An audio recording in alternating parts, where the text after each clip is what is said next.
ya baraha bulshadan waqtigan casriga intuu soo baxay dadkeena Soomaaliyeed dad aan waxba garaad ahaan ku soo kordhin kareen ay inta badan daawadaan meel la oran karin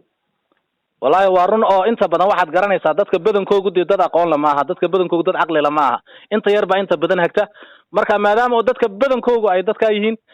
dadkii wax magaratada ahaaye macna darada dadka macnaha daran dadka la yiraahdo ee dadka mise qofka maran la yiraahdo hebel waa qof maran dadkii madnaaba marka iya dadkii microphone u noqday oo hadlaya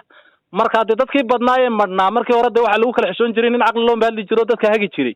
marka dadkii madnaa markay xaq hore yimaadeenayde imika waxaad arkaysaa haddii nin halkaa imika intuu iska duuba isagoo uu dhuuso sii daayo malaayiin qof daawanaysa hadduu nin xadiiso aqoon loo ka sheekeeyana qof daawanay markiis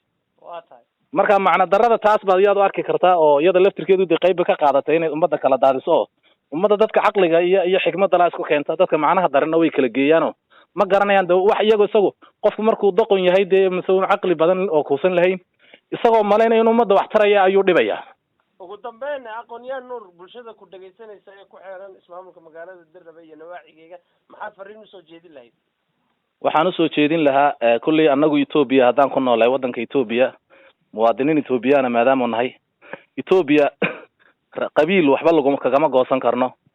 qoomiyad ayaan wax kaga goosan karnaa taaban qarannimada wax kaga goyn karnaa Soomaaliyada Soomaali ah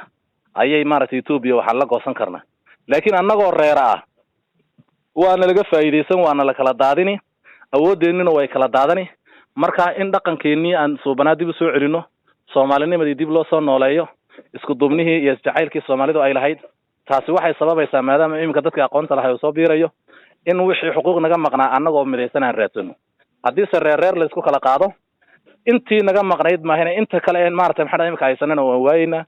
marka in isku duubnida laga shaqeeyo Soomaalinimada laga shaqeeyo dhaqankeennii iyo taariikhdeenii dib aan u baadhno aan kobcino Ethiopia aan la tartarna ayaan oran lahaa waa tahay aad iyo aad baad u mahadsantahay aqoonyahan nuur waqtiga qiimaha leedno bixisaysan ku wareysano inaga mudan